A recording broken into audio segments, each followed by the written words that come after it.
Go on. Okay.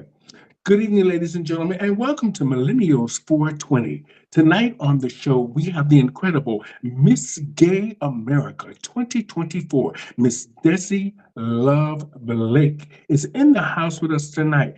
It is the 52nd Miss Gay America pageant, and she has won the prestigious title this year. And she's going to talk to us about her journey to Miss Gay America and what are her plans now that she has won this prestigious title and the contribution that Miss Gay America has made to our communities and many other communities, and the impact of RuPaul's Drag Race on the drag scene today, the difference that she has seen, and what she thinks is missing.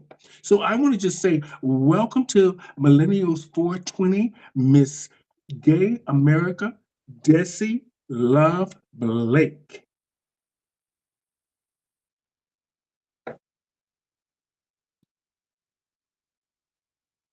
Now, perfect.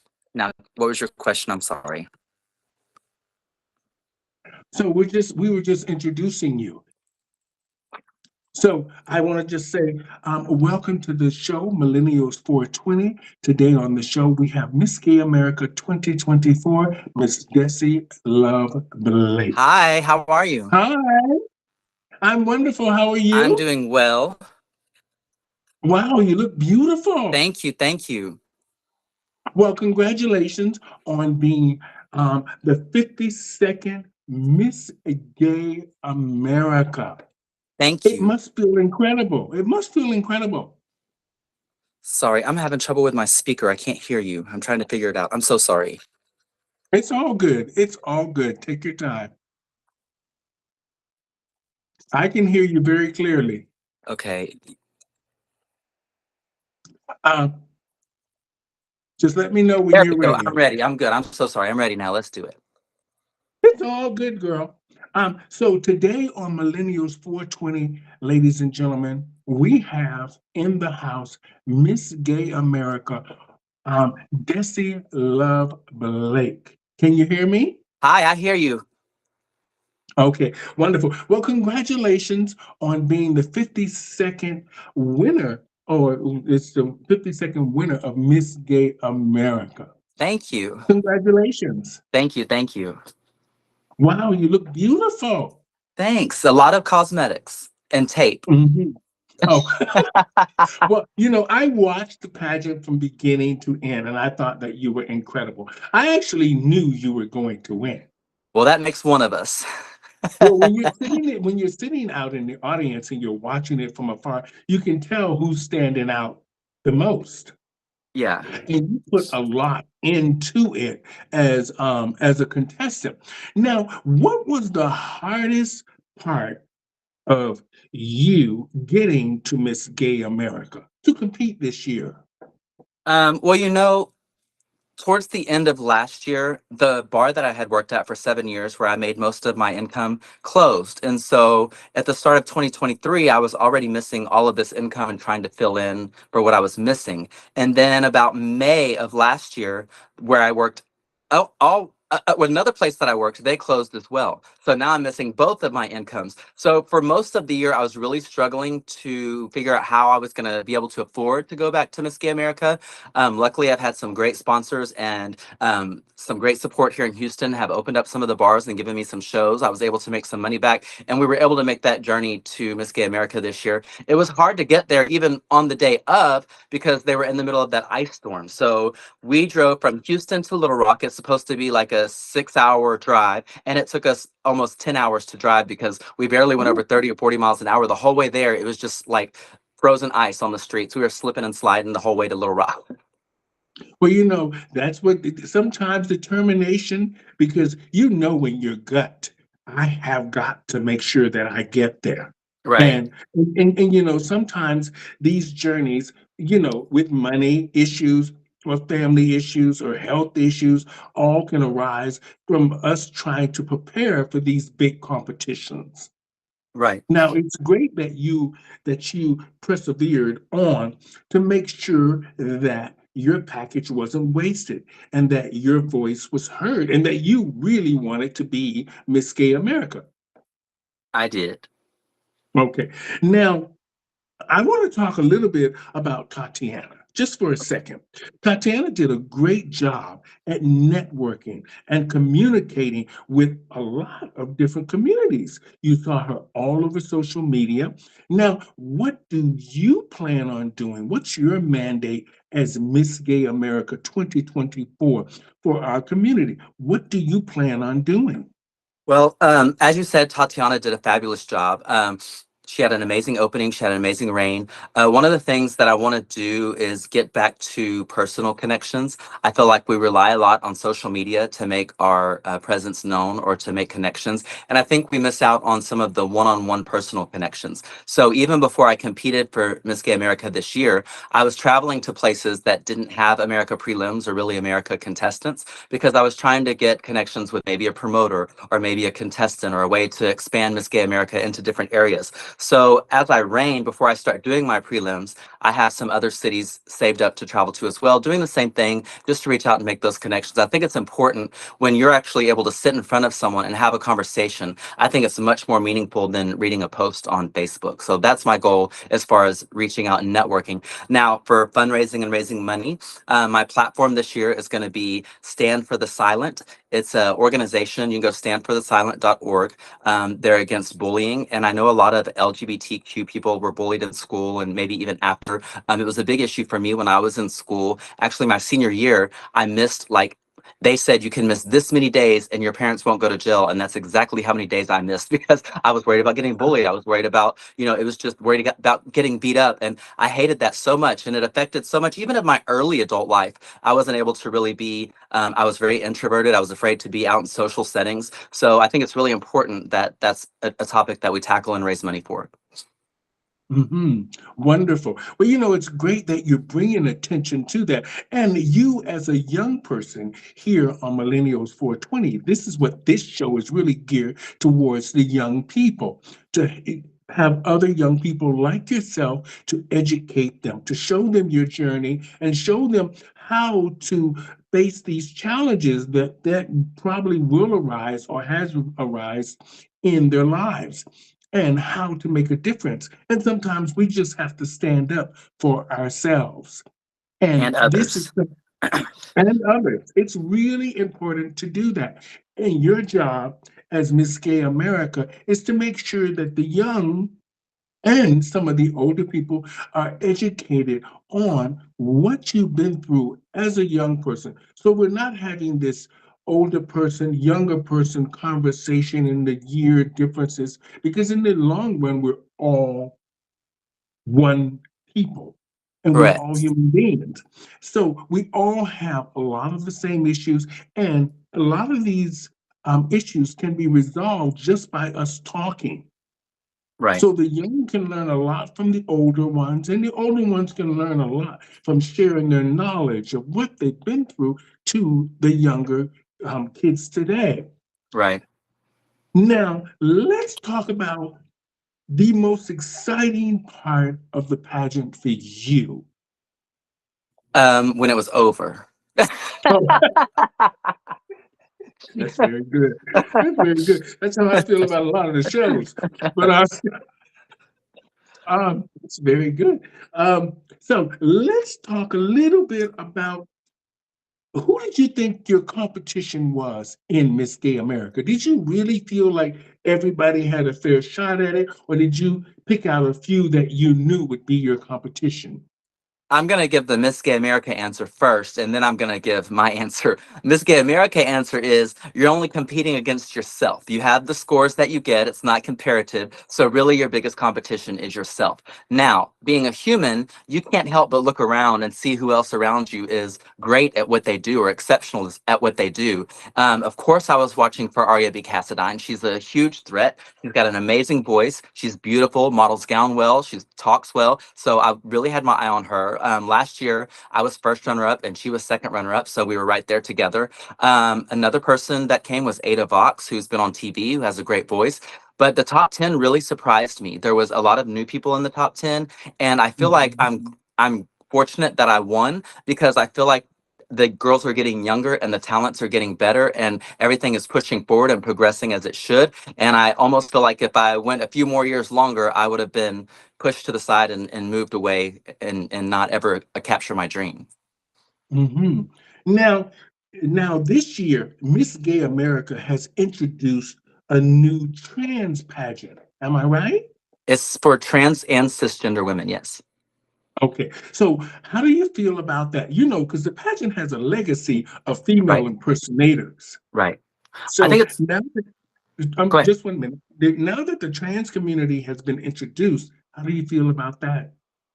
I think it's amazing. Um, I think it's great that they saved Miss Gay America for female impersonators, but they gave their own division, which is Miss Gay America Femme, for trans and cisgender women. There's just certain rules that apply in Miss Gay America, like you have to wear your tights and your pads at all times, things like that that may not apply to trans women or to cisgender women. And there's a full transformation happening in Miss Gay America. But what I like is that they were able to create Miss Gay America Femme, and the trans and cisgender women are going to get the same legacy and the same honor as being Miss Gay America, but they're going to get to write their own rules and they're going to get to make their own legacy and they're going to get to shine just as bright. And I'm very excited that I get to be the reigning Miss Gay America when we have the first Miss Gay America film pageant. So I'm really looking forward to it. You know, that's wonderful. You know, I've said this for many years. I met Norma Christie maybe 35, 40 years ago. She'll never remember me because I'm from Orlando, but I lived in Fort Lauderdale before I moved to Canada. Now, I take my wig off to her for this legacy that she has created to something phenomenal. I got to meet Naomi Sims and a lot of the other ones, Miss Roxanne Russell, all of these women and entertainers that have been on the Miss Gay America stage. Norma Christie has created something that is phenomenal and that has been very impactful in our community. And she has made sure that the pageant over the years with all of the winners have been very visible. And this is something that's very important for our community, is to be very, very visible to make sure that our voices are heard loud and clear and that we are fighting for our rights just like everybody else. Now, I'm going to talk to you a little bit. You don't have to tell me who, but let's go and talk a little bit about the election coming up in November. And as Miss Gay America, and with all the rules around Miss Gay America and you know the system itself, and maybe it's a little bit more conservative than we would say Miss Continental is, or Miss Classic, or Miss Black America, or any of the other ones that are a little bit more geared towards the trans women. I'm trying not to mention religion here, but I understand Miss Gay America is really set up like Miss America in a sense. So I know how generally the Miss America contestants would feel being Christians and about the voting process. Now, what do you think with Donald Trump and Biden? I'm not going to say who would you choose? I'm going to say, what do you think? Do you think Biden is too old to be the president? First of all, we have a thing that we're heading this year. Barbara Seville actually brought it to the executive MGA board. We're going to be doing a whole election rollout. Now, we're not going to be telling people who to vote for. We're not going to be talking about Democrat or Republican. It's mainly just get out there, register yourself to vote, and vote. That's the word that we're trying to get out as Miss Gay America. Now, asking between Biden and Trump, I think we need a wash. I think we need to get rid of both of them and just start over with new candidates. And let's get some fresh ideas. Let's get some fresh minds in there, because somebody who's 80 years old, how many different generations have they lived through? And what generation is stuck in their mind of how they should govern? I think it's time for us to have a younger government that reflects more of the ideals and values that is current for America now. Mhm. Wonderful. Now, let's talk about a little bit about RuPaul's Drag Race. Now, RuPaul's Drag Race has made a huge impact in the world of drag. But from what we're seeing and what we're hearing is that a lot of the local queens and the local entertainers are having a real issue of RuPaul's Drag Race taking over the entire entertainment industry of drag, what we know.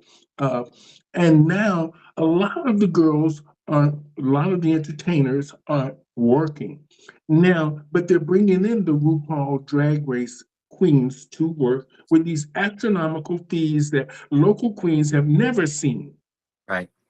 And and if they do see it, they see it around Pride or some really huge corporate special event, which is maybe once or twice every 10 years. Right. So, what do you think about RuPaul's Drag Race and that? I think it's great. I mean, if you think about drag before RuPaul's Drag Race, it was mainly the LGBTQ community that came to the shows. Now that we've become part of pop culture through RuPaul's Drag Race, you have bachelorette parties, you have birthday parties. And although we're not making the same money, maybe as a RuPaul girl coming in, we're making more, I feel like, in tips now because people are recognizing drag as a popular part of pop culture and they're starting to come to the local shows and they're starting to tip the girls. And as far as the RuPaul's Drag Race girls getting a higher fee, I kind of look at it like this. They were on TV, they became popular. It's no different than a movie star. Let's say Sandra Bullock has been in movies. If I was going to bring a local actor to my venue or I was going to bring Sandra Bullock, am I going to pay them the same? No, I'm not. One is going to bring value that's going to bring a lot more people to watch the show than somebody who's local. Now, I'm not saying there's anything wrong with being local, but we've all seen when they bring RuPaul girls to town how busy the bars get. Do I think that's a Mhm. shame? Yes, because is great local talent that's just as good as the RuPaul girls, and y'all should be coming out and supporting that as well if you like drag at all. However, we are fortunate enough that it is part of pop culture, and these people are coming out when RuPaul girls come, and that's why they get paid more as a business. Mhm. I understand that. Wonderful. Now, let's talk a little bit about your family. Now, did your family support you going to Miss Gay America? My mom actually went all 6 times that I competed for Miss Gay America. She went to Memphis, to Nashville, to New Orleans, to St. Louis, and of course, Little Rock. She's been to every single pageant that I've done nationally. My dad was there, my sister was there, I had some aunts there. So I've always had really strong family support. They were all just at my brunch 2 days ago on Sunday. So they really support me. They come out to the shows, they support the pageant. When I first got into drag, my mom was a little worried that I was trying to be a woman. And I had to really explain to her that my goal was never to be trans, which there's nothing wrong with trans. That's just not for me. I was an actor before this. So it was really like Dessie is a role that I'm playing. And this is what I have to put on in order to play this character. And as soon as I'm done at the show or the gig, wherever I'm at, all of this comes right back off and I go right back to Ron because my job is over. So I see it as more of a acting job than I do as like trying to be a woman. And so Mhm. she really understood that and realized that what my mindset was, and it changed her mindset to want to be a part of as well. Not that she would have had any problem with me being trans because she's very supportive and loving for anything that I do, but I just think she needed to understand where the line was that I was trying to accomplish. Wonderful. Now, let's talk a little bit about the past Miss Gay Americas. How far do you think the pageant has come? Is the pageant, do you think it's where it needs to be right now? Or does there need to be some changes with Miss Gay America right now? Or is it okay where it is right now? I think Michael and Rob have done, that's the owners of Miss Gay America, Mad Angel Entertainment. I think they've done a fabulous job at holding on to the legacy of Miss Gay America, but still reaching a little bit to progress to where things are happening today. Like, for example, having a film division or allowing trans men who have had full top surgery to come compete if they want to do drag at Miss Gay America, for allowing tattoos to be visible if they're flattering to the gown you're wearing and not so there's things that they're progressing towards that are great, but that they're still holding on to the core values that Miss Gay America was. Mhm. Wonderful. Now, let's just talk a little bit about love. And you, as you know, tomorrow is Valentine's It Day. is. Now, is there somebody special in Miss Gay America's life at this moment? I've been married to my husband. Well, we've been together for 12 years. We've been married for, I think, nine. So yeah, when I started performing, I had only been performing for 6 months whenever we got together. So this entire journey he's been on with me, and he makes all of my clothes, all of my costumes that I wear, all the hats. He makes all of that stuff. So I left my full-time job. I was a professor in radiology science and a real estate agent when I won Miss Texas in 2014 because I couldn't keep up with both. And then we were fortunate enough for him to leave his corporate job in 2016. And ever since then, female impersonation drag is what we do to support ourselves, and we've made a living off of it. So Wonderful. Now, I just want to ask you. Now, you know, most of the older queens from years ago, and many of them. I mean, I was lucky. I'm self-taught drag. I taught myself everything that I have ever done. I have never had any queen to ever help me. Do you have a drag mother? I have a drag mom. Her name is Lana Blake. She's here, lives locally here in Houston. The way that came about, I was competing for my first pageant. It was a bar pageant, and I had only been in drag for a couple of months.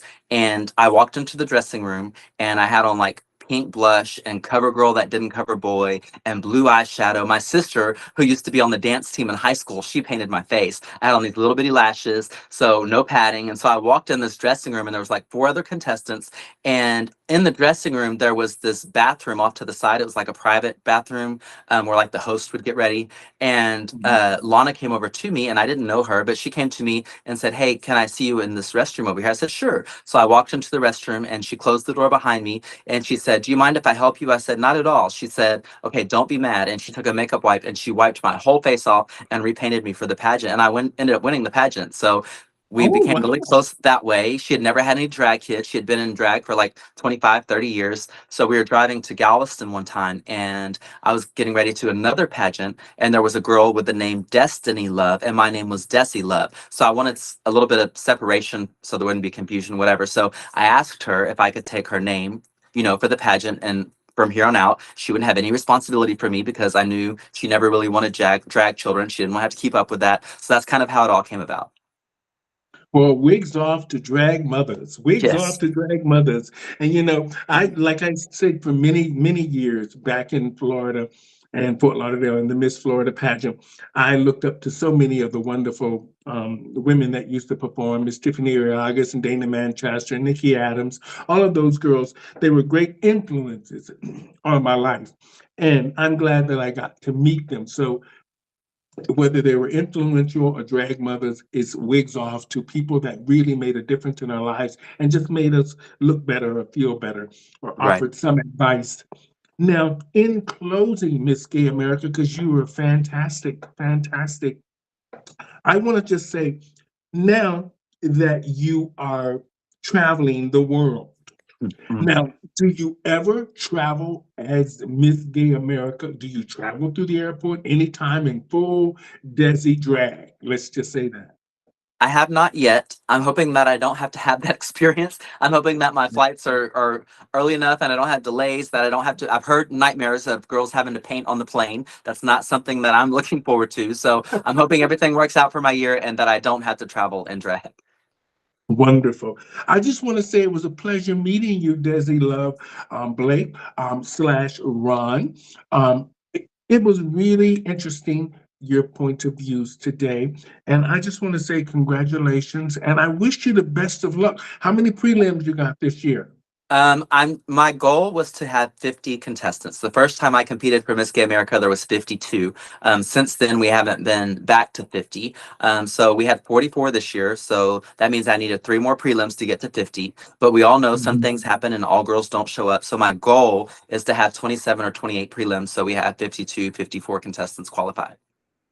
Wonderful. And on that note, I just want to say to our audience out there, today on the show, Millennials 420, we had Miss Gay America 2024, Dessie Love Blake. She gave us her point of view on many issues that are facing our community today.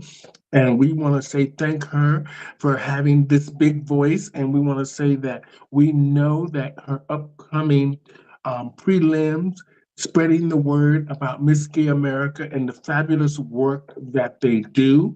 for our community and many other communities, and we take our wig off to her. And and I just want to say thank you very much for being on the show today. And to our audience out there, check out Miss Gay America sometimes online. And how can we find you, Dessie?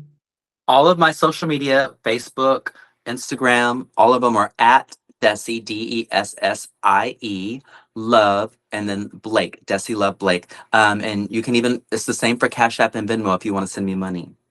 Oh, that's always a good thing. And on that note, thank you everybody for joining us here on Millennials 420 with Miss Gay America, Miss Dessie Love Blake. Thank you, Dessie. Good Thank night. you. It's been a pleasure. Thank you. Good night.